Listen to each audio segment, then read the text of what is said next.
Cooking up the music, niggas see I got the recipe. I gotta keep the toolie, you know that is a necessity. Jealousy, niggas hating, bitches waiting, baby mama stressing me. Got me showing pistols like accessories. I told them not to mess with me. Missing all my niggas, I need therapy. Cock it back and blast, open sesame. I cruise like Penelope. Bitches on my dick, but no Gregory. What's going on, my YouTubers? It is your boy Ghostface Gaming back once again with another One Common Cause video upload. I think that's what I'm gonna start saying when I'm doing one of our videos. You know what I'm saying? So this is a One Common Cause quick video upload, quick update about what's been going on with us lately.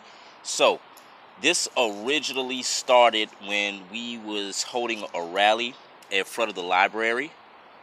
This originally started, like I said, when we was in front of the library. On Assembly Street. We was holding a rally called Makings of a Movement. It was the celebration of Marcus Garvey 100-year anniversary of the UNIA. I'm not going to divulge too much deeply into that because with us being out there, we having some followers that follow us on Facebook and stuff like that. You know, we had a young lady who is actually a member. She's a member of our organization now. We consider her a member, Sister Crystal. She came out there. Not only did she come to donate some water and some Gatorades and stuff for the cause, she brought us some information about a fire that happened on July 27th at Hillandale Apartments on 525 Alcott Drive here in Columbia, South Carolina. So July 27th, the apartment pretty much for the most part burned down. The families were displaced, and generally except the people in the area, nobody knew about it. The news didn't know about it. Nobody knew that it was a fire. You know what I'm saying? A lot of stuff happens in the city. And as Stephen Benjamin told me one day while he was sitting in my chair getting his hair cut, he said, you know, out of all the things that happen in the city, let's say 45% of the things that the police report to the news, they only report on 5% of it. So with that being said, once we caught wind there of what happened, me as the COO of One Common Cause, the Chief Operations Officer, I came to the decision like, well, you know, the city itself is in a giving mood right now. Let's set up some kind of donation and stuff to see what these families need. You know, get a demographic on exactly who the families were, what the exact needs were. One of the sisters, she has a daughter.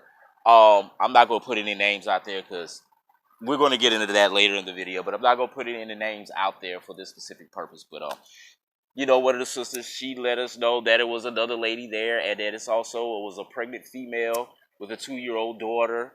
And, you know, you had 2 gentlemen that were staying on their own. They were displaced as well. So we got some of the sizes that may have been needed. And, baby, when I say Columbia stepped up and showed up and showed out, y'all did that. Y'all honestly and truly did that. Like, this was beyond what we could have ever expected. This was well beyond, as far as the donations are concerned. We were expecting people to come out, but we didn't expect the love that we got. You know what I mean? First off, we didn't necessarily hold the event at the apartment complex at first. We held it at Family Dollar parking lot. You know, one of the ladies seen our post, she's like, hey, if you guys can't get over to Hillandale, you can come on over here. So our first initial day we was going to do it, it kind of rained us out, which was Monday. So Tuesday, we held it Tuesday, and like I say, people showed so much love.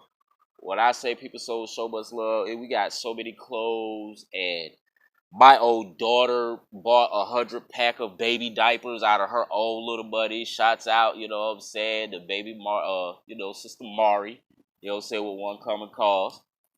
But that's my daughter. It's my oldest baby. She came out her own pocket, you know, bought a doll baby and bought some diapers.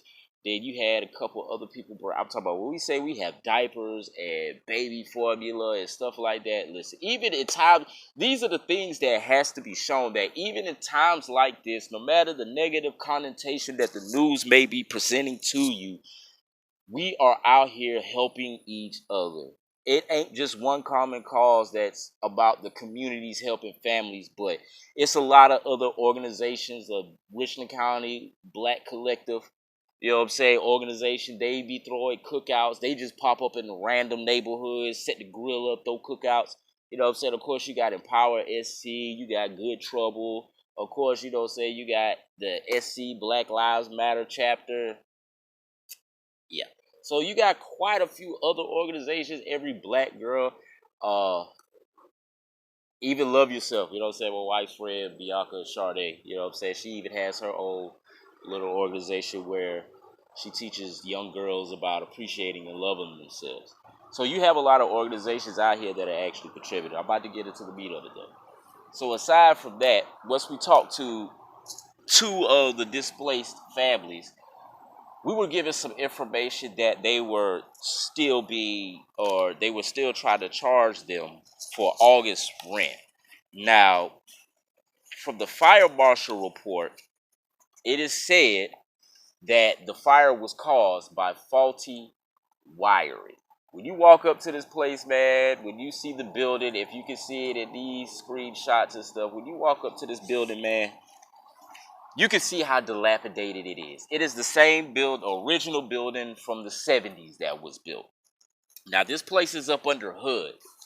You know what I'm saying? It's a the housing unit division. I don't know its full name, so I'm not even gonna do that to myself because I can't think of it right now. But this place is up under housing, right? Up under Hood. Now, Hood is a subsidized housing agent, meaning these people only pay about 30% of their income. Meaning a lot of the maintenances and things that go on in these units, a lot of the maintenance and things that go on in this unit is under their occupancy to get handled and maintained. Now, on their Hood inspection themselves, out of 100 points, they're scored anywhere from 27 to 34. They are completely below, you know what I'm saying, the standard marking for them to even allow people to stay there. Now, with some of the sisters, a lot of them are staying with family. Two of the two brothers, they're in transition, but everybody else is staying with family, as far as we know, are in a hotel. Red Cross only gave the families themselves $380 to move with. Now, most places here in South Carolina, it's like $450, $420 a week just to stay there. You know what I'm saying? So first off, they weren't properly compensated, and even though we had a meeting with the assessment financial manager and the on-site property manager to try to come to some conclusions and try to rectify the situations for the families. Now, we got some conflicting issues out of them or conflicts of interest. When the two families said they were still being charged rent, the housing office says no. Now, sitting down talking to the manager, the assets manager, and the property managers, I'm pretty a good judge of character when it comes to that. And being that with a pretty good judge of character, I felt like they were being honest to some degree about what they were saying. So, from my observation, it's a lot of miscommunication going on there. But that is not the only issue we have from doing further digging, because this started out as just a donation drive and turned into something bigger. We had a press conference in front, and we was getting ready to hold part 2 of our donation drive, where they felt a little blindsided. I'm not gonna lie, we did, because these are some issues that need to be addressed, that need to be brought to surface. We did blindside them with the news, and we could have had that sit down beforehand, but my CIO or CFO, Dr. Lewis, and our CEO, brother Freedom Born Bowers, we felt like we would have still got the runaround if we would have came to y'all first without breaking the news. So just that little bit of added pressure, I feel like we got the information to the places of where we needed to be. But there's a very bigger issue at hand the deeper you get into it. Because not only these places had the black mold issue beforehand. One of the sisters said she was supposed to come today to check on her apartment. Of course, she might have pulled up a little early. She was supposed to be moving in today, and her apartment wasn't ready. But she said she just doesn't want to stay there anymore because they moved her out of one unit into another unit, and that's the unit that burned down. The unit she previously stayed in had black mold issues, and this is not the first time that we've heard about them having black mold issues. So our stance was, that if you have 80 empty units here, those families should have been or should have had somewhere to go and should have never had to go to a hotel or even had that as an option. So what they said to us was that HUD has to inspect these places before they can even move into them. HUD has to inspect these places before they can even move into them. So if you have 80 units, it's 5 families displaced, but you have 80 unused units, you should have at least already had 10 for them to move into, ready, fully inspected, and approved by HUD. So we asked them, well, what needs to be done to get this place up to standards? Because from what they say, there's $68,000 in the deficit from investments into the units. Now, what can you do to get to the point where HUD will fund you? Because they said HUD doesn't even want to give them any money to fix the place. HUD has control of 20 units out there, and housing has control of 17 units out there. So there's 37 units that's under the occupancy or auspice of housing and HUD that's subsidized that y'all can be getting fixed. But they don't want to give any more money because they're so far in a deficit, and those needs that were supposed to have been met under HUD's inspection requirements have not been met yet. So we're trying to help them figure out what they need to do to meet those standards to get people moved in there. Now, the one name I will give up, the asset manager, Mr. Willie Williams. He's an Omega. That means nothing to me, but from judging character, I feel like he might really want to help them. And he said that's why he was brought in. But the point I'm trying to get across to him is, even in this 2 months of time that you was brought in, brought in, there has been problems and issues. You know what I'm saying? Like, in my eyes, you've had enough time to handle these situations. So they said they're going to give the families 90 days free rent, and they're going to help them every way they can on an individual basis. Now, what we're going to do at One Common Cause is make sure they adhere to their words. We're going to be coming in on a regular and make sure, matter of fact, we're going to come in by Friday and make sure that their families are in there.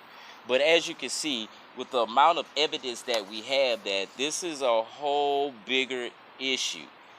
This is a greatly bigger issue. And One Common Cause is here to make sure that that job gets done. We are here to make sure that these families get the justice they need in this situation in a time of need. And on that note, I'm going to leave this video at this, man. You can follow us on Facebook at One Common Cause Community Control Initiative. Just look for the black fist. It's your boy Ghostface Gaming. Like, subscribe, and share the social media platforms. I'll be giving you guys updates. Peace and love, y'all, and I'm out.